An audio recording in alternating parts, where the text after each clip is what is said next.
తెలుగు శ్రోతలకు నమస్కారం.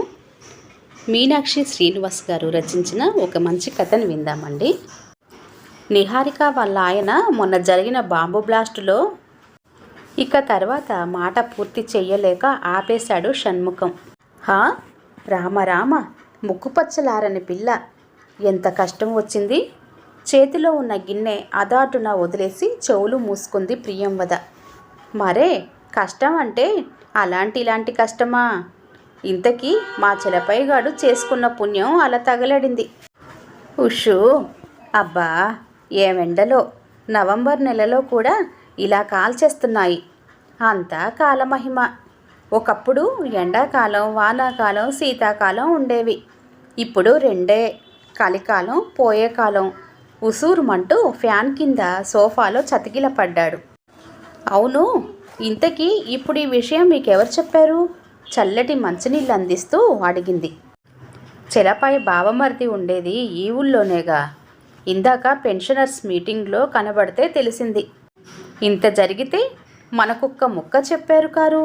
అవునులే, ఆయన ఇదేమైనా పెళ్ళా ఒడుగా చెప్పటానికి? వినడానికే ఇంత బాధగా ఉంది కదా. ఇంకా వాళ్ళ పరిస్థితి ఎలా ఉందో ఏమిటో. ఇంకా నిన్న మొన్న మనము పెళ్ళికి వెళ్ళినట్టే ఉంది.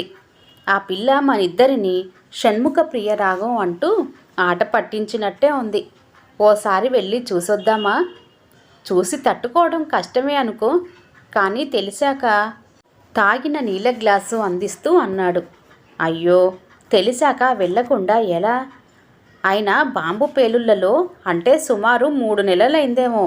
పోనీ రేపోసారి ఫోన్ చేసి, వెధవ చాదస్తో నువ్వును, పసిపిల్ల, దాన్ని చూడడానికి 3వ నెల, 6వ నెల, వారం వర్ణం ఏమిటి? అది ఎక్కడకు వెళ్ళి తెచ్చుకుందట. తత్కాల్ టికెట్ బుక్ చేస్తా, ఓసారి వెళ్ళి చూసి వద్దాం నిర్ణయం తీసేసుకున్నాడు. అంతేలేండి. ఏమిటో ఆ పైవాడి లీలలు.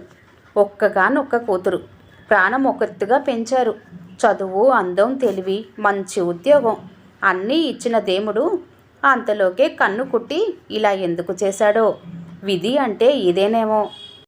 సరే, నేను అలా కాసేపు నడుం వాలుస్తా. కునుకు పడితే లేపండి, భోజనం వేళకి పడుకుంది ఆవిడ. కన్ను మూత పడితేనా? ఇంకా 2 ఏళ్ళు కూడా పూర్తిగా నిండలేదు పెళ్ళయి. అప్పటికి ఈయన స్నేహితుడు చలపతి, ఈయన ఇద్దరూ రిటైర్ అవ్వలేదు. చుట్టరికం కంటే కూడా ప్రాణ స్నేహితుల్లాగా కలిసిమెలిసి తిరిగేవారు. చుట్టూ ఉన్న స్నేహితులు, బంధువులు కూడా వీళ్ళని కృష్ణార్జులనే అనేవారు. ఆ పిల్ల పెళ్ళి కూడా ఈయన మధ్యవర్తిత్వంలోనే కుదిరింది. ఒకే ఆఫీసులో పనిచేస్తూ ఒకరినొకరు ఇష్టపడితే వాళ్ళెక్కడో కన్నడికులని, అంత పెద్ద ఉన్నవాళ్ళు కూడా కాదని చలపతి దంపతులు వెనకాడితే ఆ పిల్ల ఏడుపు చూడలేక ఈయనే అటు వాళ్ళని ఇటు వాళ్ళని ఒప్పించి కావాలని ఇష్టపడి కలిసి బతికేది వాళ్ళు. ఎందుకు వెనకాడటం? పిల్లాడు బుద్ధిమంతుడు, చదువు, మంచి ఉద్యోగం ఉన్నాయి. అన్నిటికీ మించి పిల్లను ఏరి కోరి మరీ వరించేటప్పుడు మనకింకేం కావాలి అంటూ ఒప్పించి పెళ్లి జరిపించేట్లు చేశారు. ఆ తర్వాత ఎన్నిసార్లు సంబరంగా చెప్పారో చలపతి దంపతులు.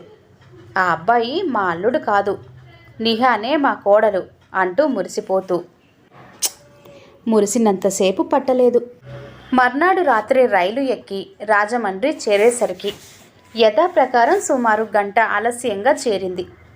వాళ్ళింటికి చేరేసరికి నిజం చెప్పొద్దు, ఏదో తెలియని భయం ఆవరించింది వాళ్ళిద్దరినీ. ఇప్పుడు ఎలా వాళ్ళని ఫేస్ చేయటం? అగ్నిగోళంలా బద్దలయ్యే వాళ్ళ దుఃఖాన్ని ఎలా తగ్గించటం?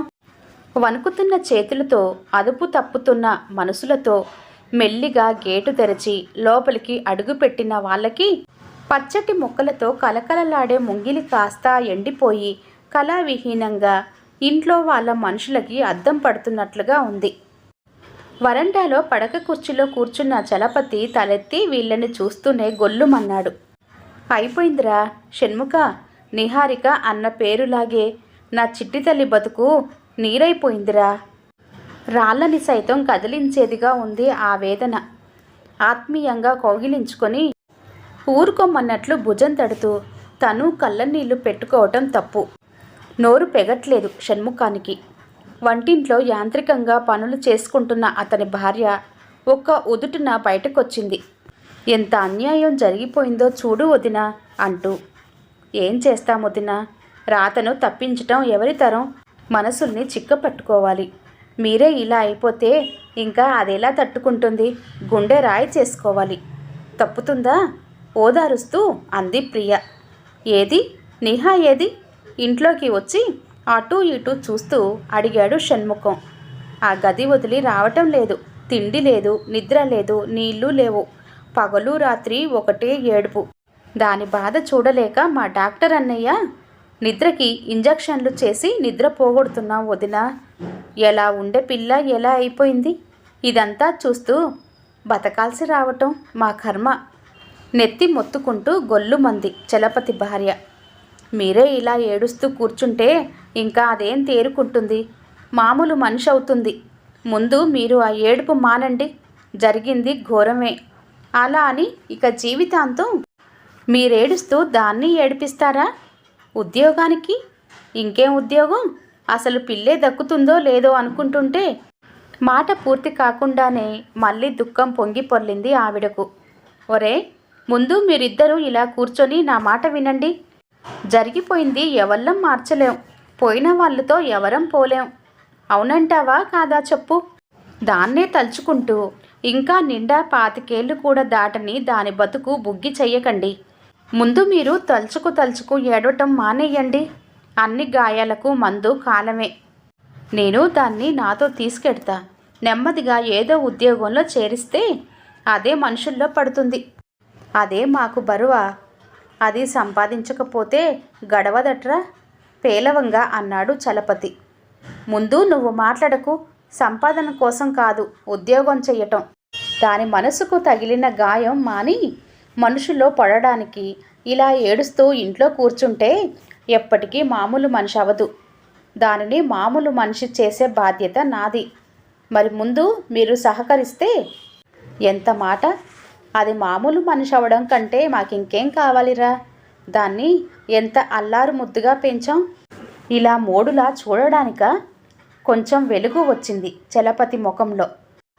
ఇలాగా ధైర్యం చెప్పేవాళ్ళు ఒకళ్ళు లేకపోయే ఏదేదో మాట్లాడి ఇంకా ఏడిపించిన వాళ్ళే కానీ అన్నయ్య గారు. లోకం తీరే అంతమ్మా. పట్టించుకుంటే మనల్ని వెంటాడి వేధిస్తుంది. అదే నీ లెక్కేమిటి అన్నట్లుంటే మూతి ముడుచుకు పారిపోతుంది. లేచి వెళ్ళి కాఫీ తీసుకురా. ఒరే, నువ్వు వెళ్ళి అమ్మాయికి సాయం చెయ్యి. ఈలోగా మేము కొంచెం దంతధావనం కానిచ్చుకొస్తాం. లేచి బ్యాగులోంచి సరంజామా తీస్తూ అన్నాడు. సిగ్గు లేకపోతే సరి. మీ సిగ్గు దొంగల్లోలా. కష్టంలో ఉన్న వాళ్ళని ఓదార్చడానికొచ్చి వియ్యాల వారిలా కాఫీ పలహారాలేమిటి? కోపంగా అంది ప్రియంవద. చూడు, మనం ఓదార్చడానికో మాటిమాటికి వాళ్ళ కష్టం గుర్తు చేయడానికో రాలేదు. అందులోంచి బయటకు లాగడానికి వచ్చాం. అర్థమైందా? వెళ్ళు. నువ్వు కూడా సాధ్యమైనంత వరకు ఏదో పాత విషయాలు, నిహా చిన్ననాటి సంగతులు మాట్లాడు. తెలిసిందా? అవునండోయ్. అదే మంచిది. లేకుంటే వీళ్ళు ఎప్పటికీ తేరుకోరు. నిహా గదిలోకి వచ్చిన వాళ్లకు తలగడలో ముఖం దాచుకో డొక్కలు ఎగిసి పడేలా ఏడుస్తున్న ఆ పిల్లను చూస్తే గుండె చెరువైపోయింది. గుండె చిక్కబట్టుకొని నెమ్మదిగా వెళ్ళి ఓదార్పుగా భుజం మీద చెయ్యి వేశాడు. మావయ్య చూడు, దివాకర్ నన్ను ఒంటరి దానిని చేసి ఎలా వెళ్ళిపోయాడో అంటూ బోరుమంది. అసలే అర్భకంగా వయసు కంటే చిన్నదానిలా ఉండే అమ్మాయి ఇప్పుడు చిక్కి సగమై ఇంకా చిన్నపిల్లలా అయిపోయింది. కళ్ళలో ప్రాణం పెట్టుకు ఉంది. చూడు తల్లి, నిజమే, దేవుడు అన్యాయమే చేశాడు, కాదనను. కానీ నువ్వు ఒంటరిదానివి ఎలా అవుతావు తల్లి? మేమంతా లేమా? మీ అమ్మ నాన్నలని చూడు. నీకు జరిగిన అన్యాయానికే కుమిలిపోతున్న వాళ్లకు నువ్వు ఏమైపోతావో అన్న బాధ ఇంకెంత కృంగదీస్తుందో తెలుసా? నిన్నే చూసుకు బతుకుతున్న వాళ్ళ కోసమైనా నువ్వు ధైర్యం తెచ్చుకోవాలి. దుఃఖాన్ని బాధను దిగమింగుకోవాలి. ఇవాల్టి బాధ రేపుండదు, రేపటిది మరునాడుండదు. కాలమే అన్ని గాయాలకు మందు తల్లి. మీ అమ్మ నాన్నలని చూడు ఎలా అయిపోయారో. లేచి నువ్వు వాళ్ళ కోసమైనా మామూలుగా మారాలి. లే మా తల్లి కదూ. ఏ మంత్రముందో ఆయన మాటల్లో, లేక ఏడ్చి ఏడ్చి కన్నీళ్ళే ఇంకిపోయాయో. స్తబ్దుగా ఆయన భుజం మీద అలాగే వాలిపోయి ఉండిపోయింది. కాసేపటికి నెమ్మదిగా లేచి బ్రష్ చేసుకు గదిలోంచి బయటకు వచ్చిన కూతురిని చూసి ఆ మాత్రానికే పొంగిపోయారు పాపం ఆ తల్లిదండ్రి. వారం తర్వాత నచ్చజెప్పి ఒప్పించి ఆ ముగ్గురిని తనతో తమ ఇంటికి తీసుకొచ్చిన షణ్ముఖం ఎంతో రిలీఫ్ ఫీల్ అయ్యాడు. ఇక వాళ్లను మామూలు మనుషుల్ని చేయటం అంత కష్టం కాదు అనుకుంటూ, కాలం అన్ని సమస్యలకు పరిష్కారం అన్నది నిజం చేస్తూ నిహారికకు హైదరాబాద్లోని ఓ మల్టీనేషనల్ కంపెనీలో చేరేట్లు చేసిన షణ్ముఖం దంపతులు కొంతకాలం చలపతి దంపతులని నిహారికకు తోడుగా తమ ఇంట్లోనే పైన అద్దెకు ఉంచి వాళ్లను ఆ దుఃఖంలోంచి బయటకు లాగటమే కాక తన చెల్లెలి కొడుకైన తుషార్ ఆమెతో స్నేహంగా ఉంటూ ఆమెని ఈ ప్రపంచంలోకి తెచ్చి తను ఆమె ప్రపంచం అయ్యేట్టు చేసుకున్నందుకు ఎంతో సంతోషించాడు. చూస్తుండగానే ఏడాది గడిచిపోయింది. చలపాయ్, మన తుషార్ మీద నీ అభిప్రాయం ఏమిటి? ఒకరోజు ఉన్నట్లుండి అడిగాడు షణ్ముఖం. బంగారం లాంటి కుర్రాడు.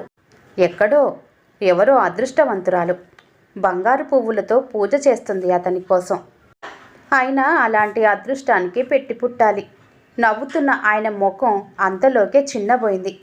కళావిహీనంగా తిరుగుతున్న కూతురు జ్ఞాపకం వచ్చి, ఆ అదృష్టవంతురాలు మన బంగారు తల్లే ఎందుకు కాకూడదు? తాఫీగా అన్నాడు షణ్ముఖం. ఉలిక్కి పడ్డాడు చలపతి ఒక్క మాటుగా.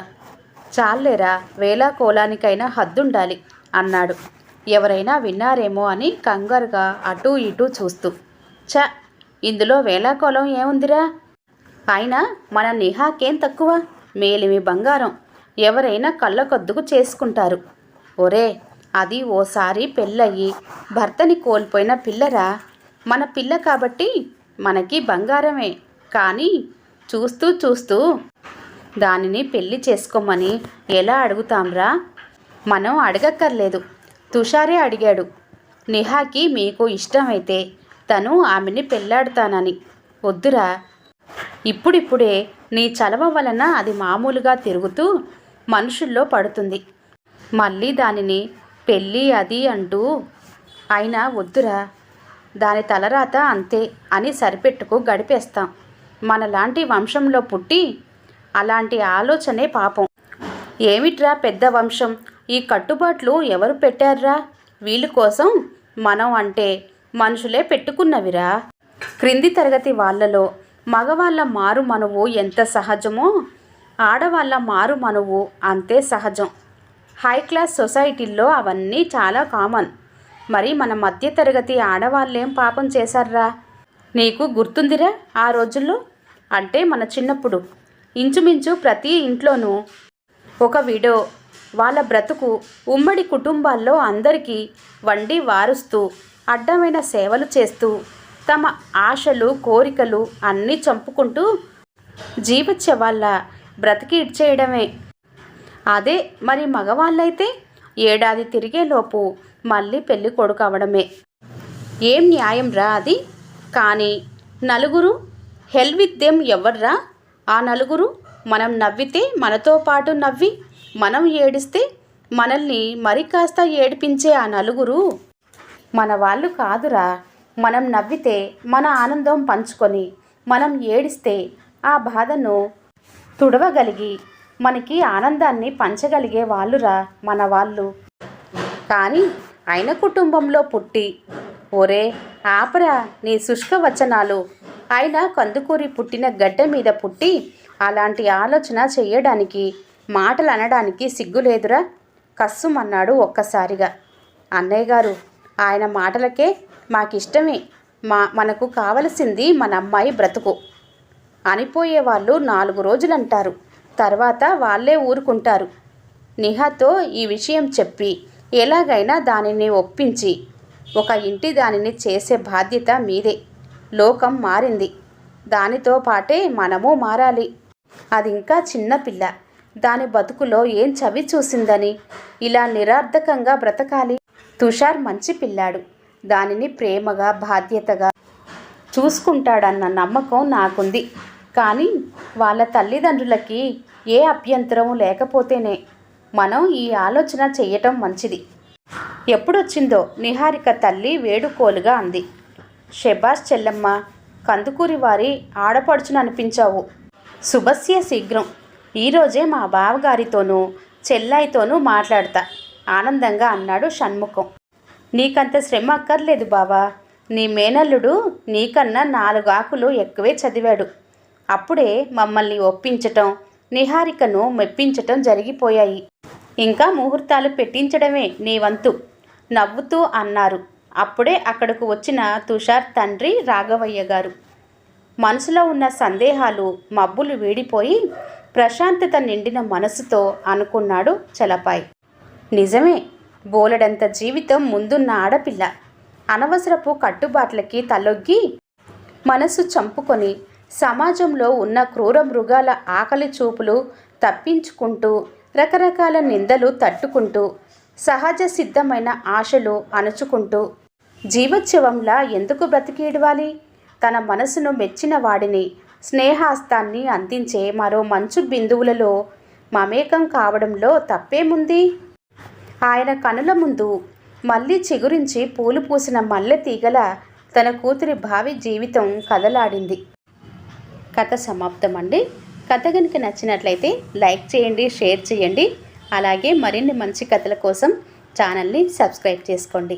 మరొక మంచి కథతో మళ్ళీ కలుద్దాం. అంతవరకు సెలవు. నమస్తే, ధన్యవాదాలు.